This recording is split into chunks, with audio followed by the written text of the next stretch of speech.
Assalamualaikum warahmatullahi wabarakatuh.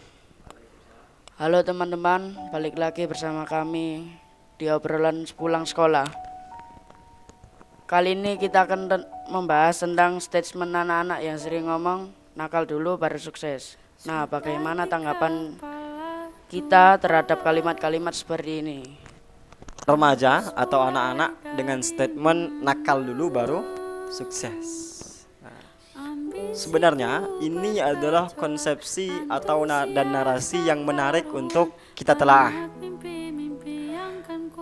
Nakal dulu baru sukses ini mengandung ide atau gagasan tentang transformasi diri dan sebuah spirit pembuktian bahwa sukses itu milik siapa saja.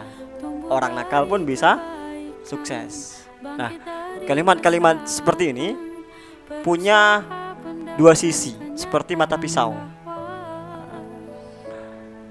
Ada positif, ada negatif. Kapan kalimat ini bisa menjadi positif? Kalimat nakal baru sukses ini bisa menjadi positif apabila diucapkan oleh orang-orang yang punya progres untuk berubah, punya kemauan yang kuat untuk menjadi lebih baik. Nah, maka kalimat-kalimat seperti ini sah untuk digunakan. Boleh digunakan sebagai motivasi, sebagai dorongan bagi dirinya untuk bertransformasi menjadi orang yang lebih baik. Bahwasanya dia yang dulunya nakal bisa untuk menjadi sukses. Bahwasanya dia yang dulu punya masalah di kehidupannya, punya masalah yang kelam, juga bisa untuk sukses. Bahwasanya sukses itu sukses untuk siapa saja, termasuk kita yang di sekolah, anak-anak yang sedikit nakal, yang belum baik.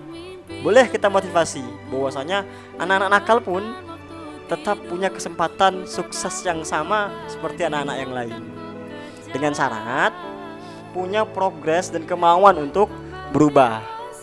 Tapi kalimat ini bisa bermakna negatif ketika kalimat ini diucapkan sebagai alibi, sebagai alasan untuk bermalas-malasan, untuk bersikap kontraproduktif, untuk membenarkan hal-hal yang tidak benar untuk dilakukan.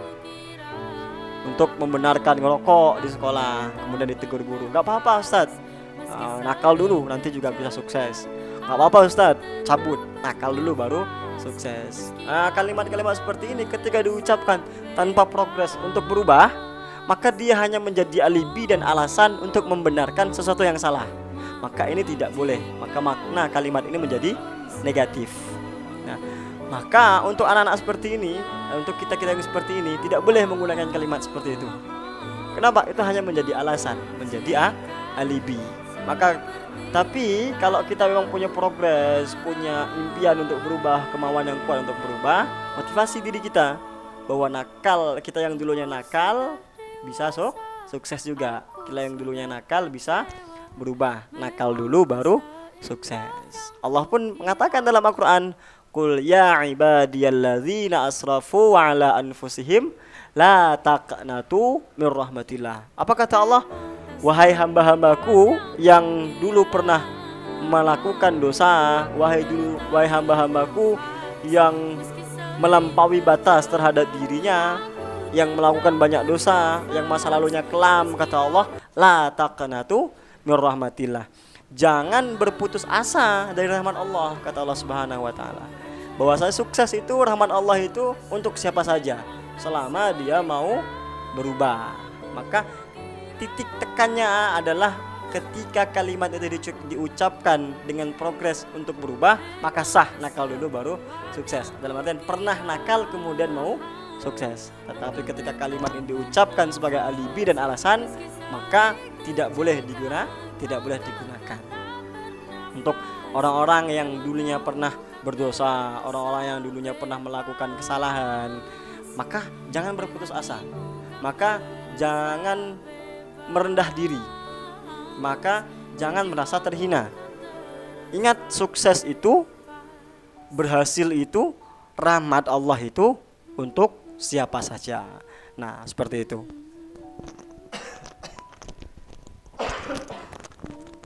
Lalu kalau kita tidak nakal, kata mereka tidak banyak cerita. Nah, ada juga kalimat kedua nih yang seperti Repian sampaikan tadi. Kalau tidak nakal, tidak banyak cerita. Suatu saat kita akan bercerita tentang masa lalu kita. Suatu saat hari ini akan menjadi masa lalu. Hari ini Repian berbicara di sini. Suatu saat ini akan menjadi masa lalu, akan menjadi cerita. Akankah lebih baik kalau kita hari ini yang masih menyusun cerita yang baik untuk diceritakan di masa yang akan datang. Jadi tidak menyusun cerita yang nakal malah. Jadi menyusun cerita yang baik-baik saja agar cerita di kemudian hari lebih indah. Kita hari ini menyusun berbagai macam prestasi, menyusun berbagai macam kebaikan, menyusun berbagai macam kemanfaatan. Maka hal ini kan akan diceritakan nanti, bisa menjadi cerita ketika kita sudah tua di masa yang akan datang. Di waktu-waktu yang sudah kita lewati ini menjadi cerita suatu saat nanti. Kalau kita menyusun cerita ini dengan baik, maka dia akan menjadi cerita yang indah nantinya. Tapi kalau kita hari ini sudah tahu itu nakal, kemudian dilanjutkan biar menjadi cerita, apa gunanya cerita yang nakal-nakal itu? Nabi mengatakan, kullu ummati mu'afan illal mujahirina. Kata Nabi, semua umatku dimaafkan, kata Nabi, illal mujahirina, kecuali orang-orang yang bangga akan dosa-dosanya. Kullu ummati mu'afan illal mujahirina. Semua umat Nabi dimaafkan, kata Nabi, kecuali orang yang bangga dengan dosa-dosanya. Bagaimana orang yang bangga dengan dosa-dosanya itu? Orang yang malamnya ia melakukan dosa, kemudian dosanya itu ditutupi oleh Allah Subhanahu wa taala, tapi subuhnya dia bercerita kalau dia sudah melakukan dosa tadi malam. Dia pamerkan. Nah, ini sama dengan kondisi kita. Kita ketika sudah berhijrah, lalu dengan bangganya kita menceritakan dosa-dosa kita yang pernah kita lewati. Saya loh dulu pernah segini, saya dulu pernah minum, saya dulu pernah ngerokok, saya dulu pernah cabut dari sekolah, saya dulu pernah nyolong, pernah nyopet, pernah korupsi. Cerita lagi kemana-mana. Padahal Allah itu sudah menutup dosa-dosa kita yang telah lewat. Allah itu sudah menutup aib-aib kita, tapi kita ceritakan. Maka hati-hati ketika ingin menceritakan tentang kenakalan itu. Takutnya kita masuk pada ancaman Nabi ini. Paham tuh? Lalu yang terakhir Ustaz, apa itu sukses? Pertama, sukses itu hak siapa saja.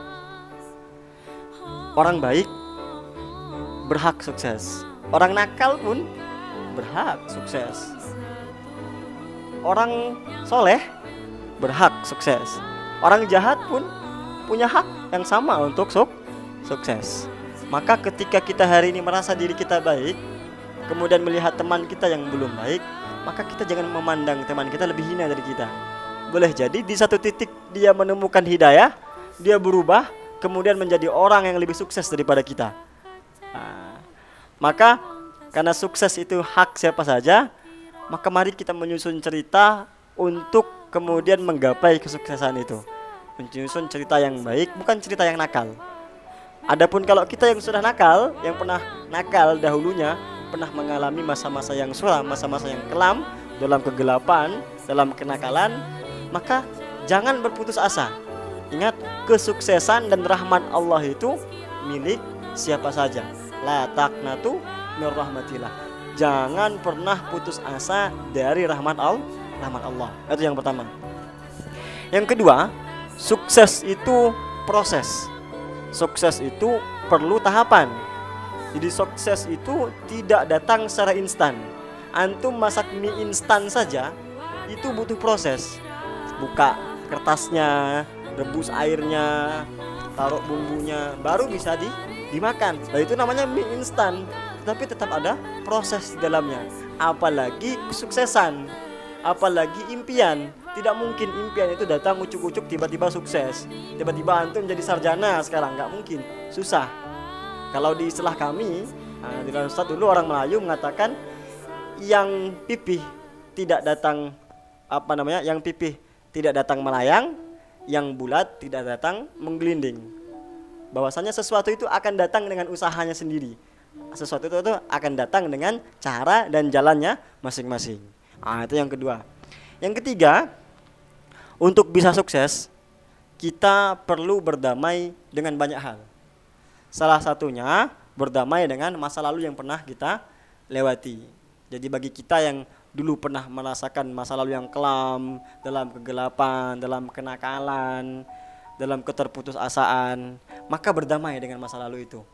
Ingat, la taqnatu min rahmatillah, bahwasanya rahmat Allah itu tidak tertutupi bagi siapa saja.